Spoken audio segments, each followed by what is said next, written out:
Welcome to Distance is No Obstacle, the medical education podcast aimed at providing bite-sized education and information for doctors working in rural and remote Australia.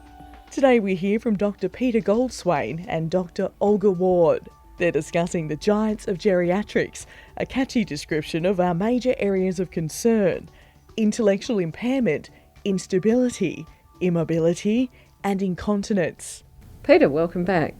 Peter, in this podcast I'd like to chat about driving and falls and mobility in geriatric patients, and maybe talk a little bit about continence and deprescribing and navigating community care. I think this is going to be a massive grab bag of geriatric problems that come up in day-to-day general practice. Happy to discuss them.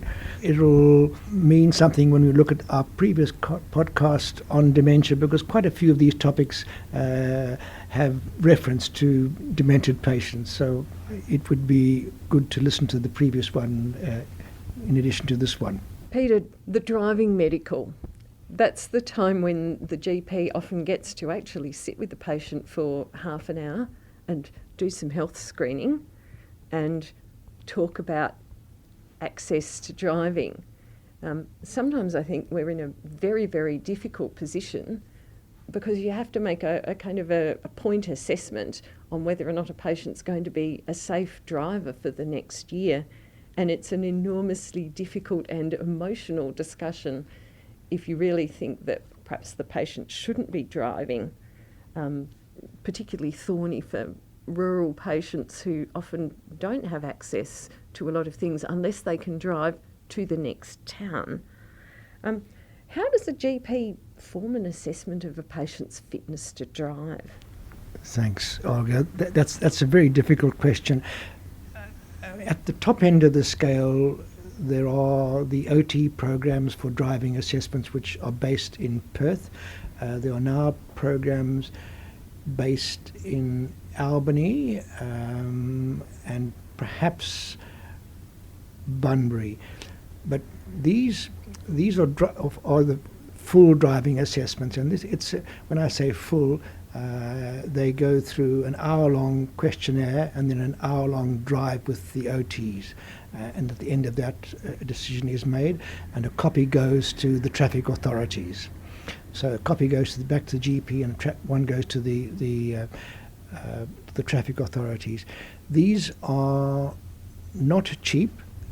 There is a subsidy for the elderly, and the subsidy is $250. Well, they have to pay $250, whereas if you're not a pensioner, it costs you $750. So they're not inexpensive, and they only do them, say, in Geraldton when there are enough referrals for them. So they will visit there, however, when enough referrals build up. That's the downside of it. The positive side to this is recently I've met the chief OT driving assessor at the Independent Living Centre, and there's not a new test but a recent test that has come out from the eastern states called Drive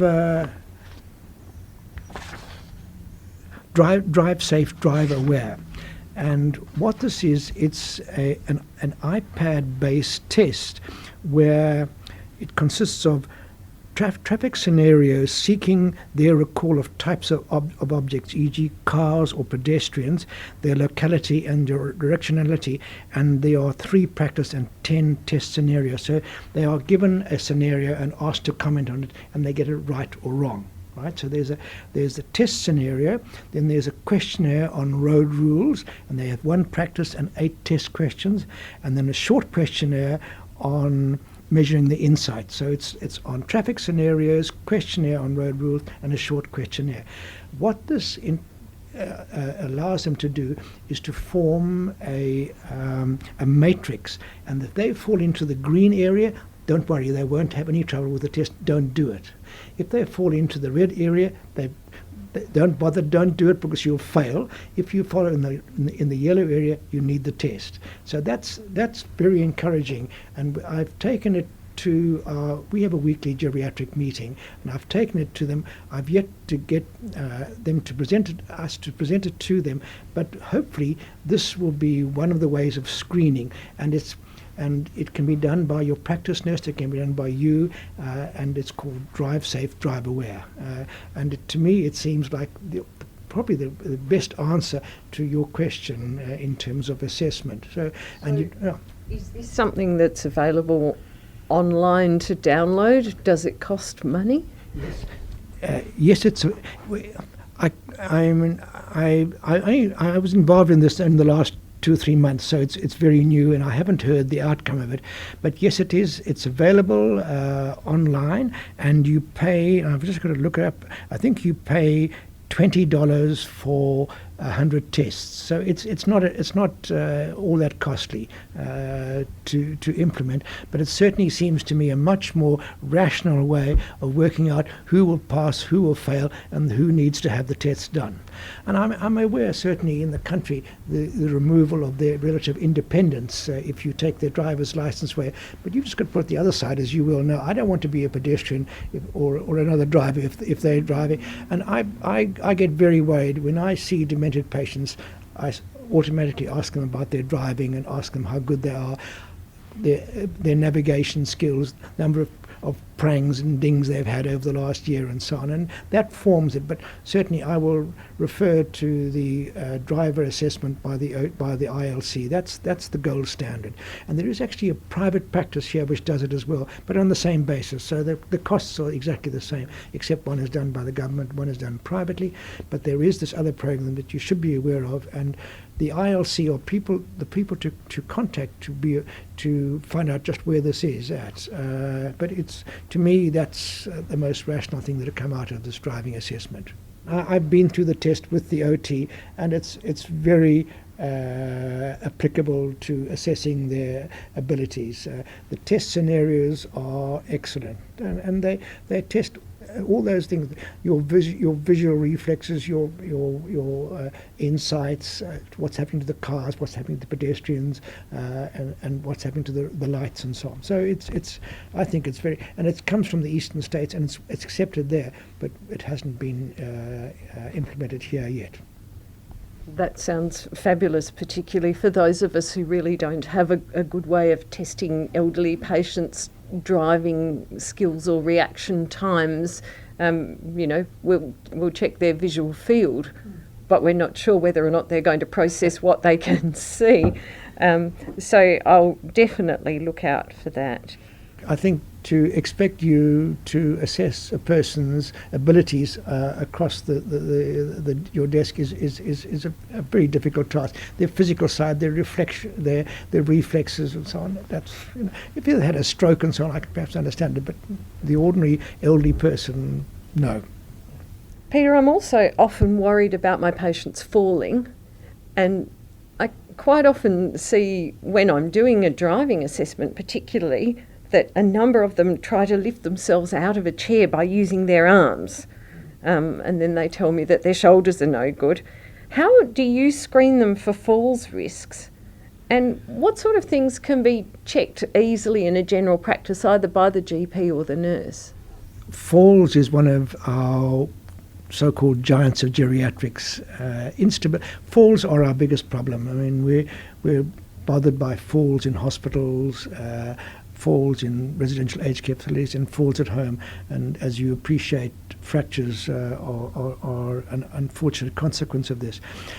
Looking at people with fall, you've got to try and get a history from it, and looking for evidence of any premonition they're going to fall, any lightheadedness when they fall, loss of consciousness and so on, witnesses to their fall, why they've fallen, and so on. So that forms an important part of your assessment, is the actual witnesses to the fall and so on.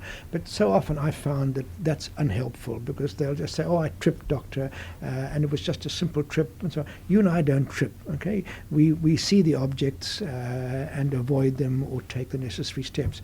So then it's left for you to assess them. And I just start from the very top and work the way down. And you go through all the cerebral all the cerebral contributors towards it: strokes and epilepsy and tumours and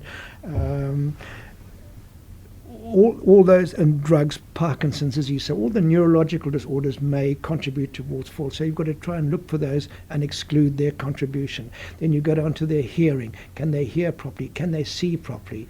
And looking at things like, as you yourself raised in some of the questions, the multifocal lenses. I think it was shown, and I can't remember, but that the more multifocals you have, the worse it is. So the ideal is to have a single lens, okay, to have a single focal length, and keep your multifocals for home if you want to read and things like that. But multifocals contribute towards it. So it's hearing, and that. Then there are cardiovascular causes, all the arrhythmias, the heart blocks and so on. These, I should just say at this juncture, when we assess falls and we go through all these things, we very rarely come out with a single cause. We very rarely. Usually it's a combination of all of these. And,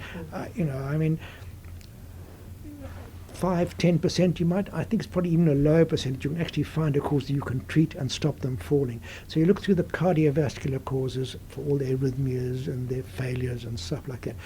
One important part in the cardiovascular is their blood pressure and the contribution of drugs in their blood pressure. I don't think I can overemphasize that. And one of the difficulties with general practice is the measurement and assessment of blood pressure. The ideal way to do it is to lie somebody down for 10 minutes so they can equilibrate, take their blood pressure, and then you have to stand up and do their supine their erect blood pressure. And don't use electronic machines because they're too slow. You know that I'm looking for postural hypertension, and postural hypertension is 20 millimeter drop systolic, 10 millimeter drop diastolic. You know when you get postural hypertension, you yourself, when you squat and when you're gardening and you stand up, you get postural hypertension immediately, and then your reflex tachycardia comes in and you steady yourself and go on. But if you use the electronic machines, they miss that gap because they're pumping up the machine to measure it. But by the time they've done the thing, you've missed the point. So what I've done to my registrars, and my colleagues as well aren't very good at it, is to use a manual sphygmomanometer, do their supine blood pressure, get them to stand as quickly as possible, and then take their blood pressure all the time, watching the systolic drop slowly and then come up back to the normal. At the same time, looking at the patient and checking their pulse to see if they get a reflex tachycardia, because that's another piece of information as to the causation of this. If they don't get a reflex tachycardia, why? Are they diabetic autonomic nephropathy, or are they on drugs like DIG or the beta blockers, which stops them getting a reflex tachycardia? So I can't overemphasize the role of postural hypertension or drugs that drop your blood pressure. Then you just go down the list and looking at musculoskeletal problems, joint problems, peripheral neuropathy, proximal myopathy. So it really is from top to bottom, just going through a questionnaire, a systematic questionnaire and trying to exclude all the possible contributors towards their causation or to the falls causation. You can do get up and goes. You can do balance tests, your Romberg's test. As I say, the balance test that I mentioned in our earlier podcast, which we use in Geriatrics, is a very nice objective measure of the ability to stand with 2 feet together, two feet behind each other, and 1 foot, and then you measure how long it takes them to fall or to lose their balance in 10 seconds. So you can get an objective measure of their Romberg's, it virtually works out to be, looking for peripheral neuropathy and the causes of that. So that's my assessment for, and then get the physiotherapists to see them and do their get up and go tests and so on. Okay, and as I said earlier, very seldom do we find one single cause that contributes towards their falls. Usually you've got a pretty good idea if it's due to heart block or some arrhythmias and so on. That's usually pretty evident, or epilepsy. I remember a program called Stay on Your Feet, which seemed to be, if nothing else, a social occasion for many of my country patients. Are there any particular activities, programs or exercises that you find are better at ensuring patients against falls? Yes, I think Tai Chi is said to be one of the better ones. Tai Chi, I don't do Tai Chi, but Tai Chi improves your balance. And so Tai Chi has been espoused as one of the major ways of improving their balance and stance. And I did actually forget to mention, I talked about all the physical contributors for all the patients contributed. The other side, of course, is their footwear, their footwear, their socks, and then their furnishings at home, all the scatter rugs and the inappropriateness of the home furnishing. So we will then, we often will ask the OT to take them home and look at their homes to see if they contribute towards their fall. And as I said earlier, it's often a lot of these on this long list of reasons I've given that contribute towards their falling tendency. How actively do you manage osteoporosis prevention, and what things really work and what things don't work, and how much calcium should they really be taking? Just to reiterate about osteoporosis is defined in many ways. One is if you have a fracture, and the fractures, there are 5 or 6 fractures which are common: the hip fractures, the pelvic fractures, vertebral fractures, neck of humerus fracture, wrist fracture, and ankle fracture. Those are the osteoporotic fractures which we see. Though once you've got that, you don't have to worry about that osteoporosis. They've got it if they've had one of those fractures. If you haven't got a fracture, if you haven't had a fracture and you still suspect osteoporosis, you can do bone densitometry, and there you have to be more than minus 2.5 to qualify for the drugs. I think the government has been a bit tricky and gone down to minus 3 for prescription of the bisphosphonates. The bisphosphonates have almost been displaced by the advent of denosumab, but compliance is a big problem in old people. They're on lots of polypharmacy is rampant, as you know, and so compliance suffers as a consequence. The bisphosphonates have side effects. People forget to take them because they can't see them actually working. If you take a painkiller, it'll work, or if you take something for your eyes, you can see it working. But taking something for your bones, you can't see your bones becoming stronger and so on. So they don't take these. And interval medications like denosumab or zoledronic acid are good, and certainly the denosumab seems to be taken up more and more, and that's the 6-monthly injection, which you're probably aware of. Yes, I think you have to estimate your calcium and your vitamin D before you start. But as you say, the government regulations about vitamin D, they'll remind you can only have so many tests a year. I think I don't do them very often. I get the GPs to do it, but that's correct, isn't it? Yes. They're down on you, but you need to do your vitamin Ds and calciums before you start, and then treat them accordingly. And vitamin D, you've got to get above 50 nanomoles per mole. A very good publication put out in 2017 by the RACGP and Osteoarthritis Australia on osteoporosis prevention, diagnosis and management in the postmenopausal women and men over 50 years of age, which covers all these points. It really is well worth reading. It's an easy read. There's a very good chapter on the treatment in the elderly by Charles Inderjeeth, who's a geriatrician at Charlie's, who's an absolute expert on this particular subject. So if you any doubt, read that publication, and it's available on the web. So it's just to repeat, it's called Osteoporosis Prevention, Diagnosis and Management in the Postmenopausal Men and Women over 80 years of age, from RACGP and Osteoarthritis Australia. Yes, it's online. Just moving on from fractures and osteoporosis to anticipating your next question was, how do you deal with these fractures? I'm actually an orthogeriatrician by trade, and we started an orthogeriatric program at Royal Perth in 1978, and it's now gone throughout Australia. This is where we pick up in hospital anybody who comes in with an osteoporotic fracture. That was predominantly the hip fractures initially, but it now extended to the other fractures as well. If you need to come to hospital for a fracture, we rehabilitate you, and we rehabilitate you as quickly as we can. So we'll move you from the acute facility to a rehabilitation facility within days. And in hip fractures, we'll move them within 2 days or 1 day of the fracture occurring to get them on their feet, because the longer you leave them, the longer it's going to take to mobilize. So, rehabilitation around those fractures is very important.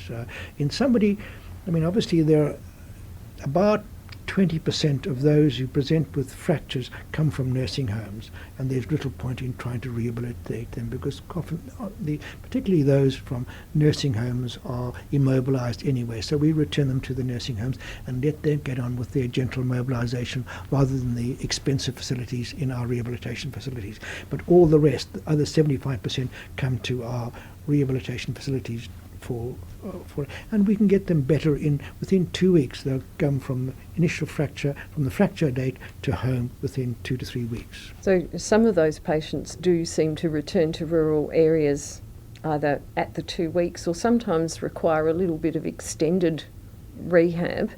In many places, access to allied health is a huge problem. Is there any access for tele-allied health via WACS? It's a good question. I don't think so. As you probably appreciate, telehealth has really developed now, and there's a whole floor in Royal Perth devoted to telehealth. Whether it's extended to telehealth, to allied health, I don't know. I know they're doing nursing. There's no reason why they shouldn't be doing allied health, and it's certainly worth investigating that and see whether that helps them. I've seen private tele-exercise physiology, and that's incredibly easy to do. But of course the downside is it's not funded by Medicare EPC, and it's not funded by private health, and it's not funded by WACS. Yes, unfortunately, this is our problem with geriatrics and the funding, and it probably goes there. But it's certainly worth inquiring of the telehealth services based at Royal Perth whether there is that availability of tele-allied health, because you can't do it. I mean, certainly what we used to do with our country patients, we'd start the rehabilitation process in Perth, and once they reach a certain stage, we'd try and get them back to their country hospitals just to finish it off, and then do their home visits, because half the problem with rehabilitation following fracture is getting them well enough to go back to their own home. So we'd actually had a visiting service. We actually took them home as a trial home visit to make sure that we knew what the homes looked like before, because we could talk to the relatives, talk to the patient. We knew what obstacles there were, but we often would go and bring them back to address the problems in the home, like we talked about with fallers. So, and for country patients, we could do that instead, send them back to their country just to finish them off. I don't mean it literally. I mean figuratively, finish them off in order to for them to return home. Peter, one of the reasons that many of our patients fall is that they're on too many or inappropriate medications, and one of the things that GPs really like to do is deprescribe where possible, but it's sometimes an ongoing battle, particularly if the patient's been intermittently hospitalised and numerous single organ specialists have added their own pet drug. They're also quite fond of controlling blood pressure to targets rather than something realistic for the patient. We're usually faced with trying to get a patient off a load of tablets. Could you comment on some of the rationale for things that are being put on and taken off, and tell me why so many of our elderly patients are put onto statins in hospital? Thanks, Olga. I mean, this is a real problem, and coincidentally, the 15th of July issue of the Medical Journal of Australia addresses just this, the polypharmacy in Australia. And just quoting their figures, polypharmacy is higher in Australia than it is in the States or the UK. And it's estimated, polypharmacy is described as anything over 4 drugs. And then, as I said, hyperpolypharmacy is over 10 drugs, and excessive polypharmacy is over 15 drugs. They estimate in Australia it runs in the over 65 age group, it runs at between 36 and 45% polypharmacy in Australia. it really is. We use the term rational polypharmacy because you look at something like if somebody comes in with a fracture and we treat them for osteoporosis, they're already going with 3 drugs. There's your calcium, your vitamin D, and your denosumab. So, it's difficult to try and keep yourself to less than 5 drugs. So really talk, and if you've got gout or you've got a cardiac failure, a bit of diabetes, it's difficult to avoid those drugs. If you've got multiple comorbidities, it's very difficult to avoid it. But as you say, I try and demystify and get them off of these drugs as quickly as I can. And the sort of drugs, I agree with you about the lipid-lowering drugs. There was an article in the Internal Medicine Journal of Australia, I think earlier this year, about the negativity of giving lipid-lowering drugs to the over 80 years. So, I see demented patients in my transitional care who are on atorvastatin. They just get quietly removed from that. The other drugs that people often just continue on are PPIs. PPIs are one of the most common drugs prescribed here, but people get them quite rightly for indigestion, but then just carry on taking them for years, and they've got side effects. So you have to look at all your drugs, look at the side effects of them, the interaction between them too, and the really brings us to your subject, the hypertension. The blood pressure, you aim for about 150, 160 over 90. That's my sort of cutoff point. And there's been recent articles. Some of the countries have lower blood pressures. I think you need that cerebral, but you need that sort of pump to push it up to your cerebral cortex. So I let them right up to 160, and get a bit fussed if they go any higher. But you need to measure their postural blood pressure as well, and be aware that there are lots of, the drugs, there are drugs that produce postural hypertension. Obviously, it's all the hypertensives will produce postural hypertension, but people lose sight of the fact that other drugs, their B effect gives you. So things like the tricyclic antidepressants, amitriptyline. Amitriptyline used to be quite frequently prescribed for a little bit of sedation, my dear. 10 milligrams at night will fix you. Well, it drops your blood pressure, it curdles your bowels, it curdles your brain, it curdles your bladder. Otherwise, it's a good tablet. All right? So you've got to be careful. Other drugs, anti-Parkinson drugs drop your blood pressure. We know that. How many people are on hydrofluorocortisone for their Parkinsonism? So it takes your blood pressure when you're doing that. Those are the 2 drugs that really, or the 2 groups of drugs that are a concern.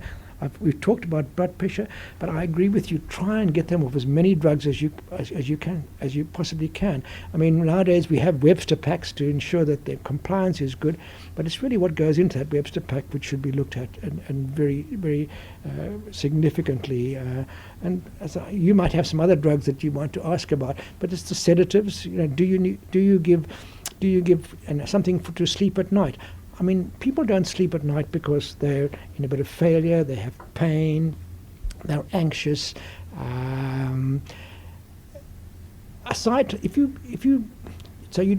If they've got those, then you must treat those rather than think. Melatonin is not bad if you genuinely have got sleep problems. There are things like obstructive sleep apnea, all of which contribute towards a broken sleep. All right. I find amputating the patients from their temazepam probably the most difficult.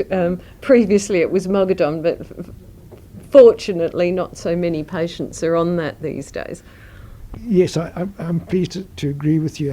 Every now and then you see the odd one on diazepam or nitrazepam and so on. But if the patient has genuinely sleep disorder and can't sleep, and you've got to stop them sleeping during the day, so you could look at their sleep patterns as to whether they sleep enough and so on. And you don't need a hell of a lot of sleep as you get older. You can get by on 6-7 hours at least. And so then the drugs that you could use would be things like melatonin. We've talked about melatonin previously, and the other one is a small dose of mirtazapine, 7.5 milligrams, and we use that rather than having to go to the benzodiazepines. All right. So if you want your patients on temazepam, slowly wean them off the temazepam and try them on something like melatonin, or if it's too costly, mirtazapine, 7.5 milligrams or 15 milligrams at night. It's quite a good sedative like that. So that's I would advocate that. as an alternative for it. But you've really got to look and see why they're not sleeping and try and tease out what it is that's giving them insomnia, pain, cardiac failure, dyspnea. Getting up to wee. Well, that'll bring us on to incontinence, which you might naturally seek into, the sort of polyuria and the incontinence that bedevils us. Absolutely. And speaking of that, that's something that's extremely difficult to manage in a rural area where we really don't have a lot of access to specialised continence services. Have you got any hot tips? Yes, continence is really quite easy. It's either storage problems or retention problems. And what you've got to do is take a history from the patient and then work out what's going on. And most of my patients who've got incontinence will tell you that they get the message and can't get there fast enough. This is detrusor instability. That's common as you get older, and certainly in Alzheimer's disease, urinary incontinence due to detrusor instability is not uncommon. So there's often the history they'll tell you. Sometimes the more observant ones will tell you how much they pass. Detrusor instability is just little, is quite a lot, whereas stress incontinence is little dabs, and it's associated with stress and so on. But what helps you differentiate is the ability to do post-void residuals. Do most practices have bladder scanners and allowing them to estimate bladder volumes? Occasionally, I think, more and more of the GPs have access to ultrasound, but training is not common. We have to make do with whatever we can access. I think most of the little hospitals have bladder scanners because we've drummed into them the need to assess incontinence, and the best way to assess incontinence is to get a history, but to do a bladder scan and work out what's going on. I mean, your normal bladder scan, as you're probably aware, is about 100.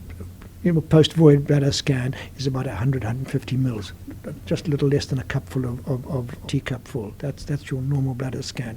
You don't want to go above 500. That's urinary retention. But if your bladder scan is low, in the hundreds and so on, and you've got a history of suggestive of detrusor instability, then a drug like oxybutynin is actually quite helpful. All right. So I quite like oxybutynin, but as we've talked already, it's got side effects. It can make you a bit more confused. It can constipate you. It actually blocks your bladder. Your neuropharmacology, your bladder is parasympathetic and your outlet is sympathetic, all right? So it blocks the parasympathetics. But really, those are the side effects, and you have to mention them to patients. But if you start on a small dose, 2.5 milligrams is half a tablet of oxybutynin, taken at night is often just enough to stop them having to get up at night and go to the toilet, and sometimes works during the day as well. And you can push that dosage up. But the side effects, the dry mouth, the glaucoma, the constipation, and it may and can exacerbate disorientation. So those are the problems with oxybutynin. There is another tablet called solifenacin or Vesicare. It's also an anticholinergic, but with less side effects, but it's not on the PBS. Mirabegron is a beta agonist, which I haven't much personal experience of, but I've noticed quite a few patients are on mirabegron. So there's a range of drugs you can use, but I don't think you should be put off by somebody who's incontinent, because it's a social stigma. And I used to see, when we did home visits, we'd see little old men and little old ladies who were socially isolated because they were embarrassed by having to go out and have accidents there. So it's not difficult to investigate. Urinary retention is a problem, and anything over for 300 to 400 mils is a worry. And then you worry about things like diabetic autonomic neuropathy will give you urinary retention. But then there's usually a problem. Either they're constipated, that's one of the commonest things you find, constipation or fecal impaction.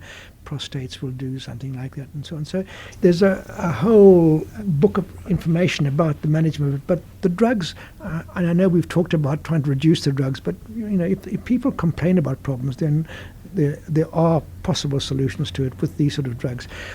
The next issue, which I think you may be asking me, is about the availability of continence aids. Yeah. And in Perth, this is done through the Silver Chain Continence Service, so they will assess you and then approve you for pads, for example, and I think the approval is up to about $470 a year to pads. I've tried to find out whether it's available in the country. It must be, but I can't find the actual supplier and the assessor of pads. It may well be a branch of Silver Chain or that some local organisation does it. Some of our community nurses have assisted the patients with access to continence products, and I think there are still some continence nurses in some of the WACS hospitals. But yes, it's just one of those confusing things when a doctor thinks, gosh, this patient's going to require some products for their stress incontinence. We've got no idea how the patient can gain access to any kind of subsidy. I'm sure there must be some form of subsidy out in the country. That can't only be metropolitan, but it's actually who actually provides it, who does the assessment. Because here they will accept referrals from us because we've been through the assessment. But if somebody new, they will do their post-void residuals and things like estrogen deficiency and so on. Look at their bowels, or the contribution of the bowels towards their continence and so on. So that may be worth finding out just who locally is available in the country. And with that kind of care in the community, we also get patients who, particularly if they're hospitalised in the city and then they're discharged, they're awarded some kind of care package, which is level 2, 3 or 4. Look, just exactly what are they? What's the point of assessing a patient for a level 4 care package if even in the city there's an 18-month wait for it? Yeah, this is a huge problem. There is a wait, but they can actually intervene now and give them what's called a CHSP, which is a Commonwealth Health Providers Subsidy, all right, which will tide people over until the availability of the packages. And as you probably are aware, the packages are level 1, 2, 3 and 4, and level 1 is for basic needs and is worth at the last, I just looked at the publications before we came, and the government publications, and level 1 is for $8,000. Level 2 is for low care needs, and that's $15,000. Level 3 is for intermediate care needs, that's $33,000, and level 4 is for high care needs, and that's $50,000. And what it does is so if you're on a level 3, 4, that gives you about 18 hours of help a week. All right. If the services are available, they will. So that means that they can come to you 7 days of the week for 2 hours or 3 hours and help you with showering and setting you up. All right. So that's the level 4, and that's equivalent to nursing home care. So when they were originally commenced, what the government was trying to do was to keep people out of nursing homes and hostels, and this was meant to financially allow them to do that. So the low care of $15,000 was equivalent to what we pay for a hostel care. So that'll give them some support. That's what's called low care needs. High care needs, $50,000. Instead of going into a nursing home, you'd get those sort of supports. But when you think of it, it's only 3 hours in a 24-hour day, 7 days a week. It's not a hell of a lot. But we do depend upon informal help from their mothers, from their daughters and their neighbours and so on. 70% of your support at home is done informally.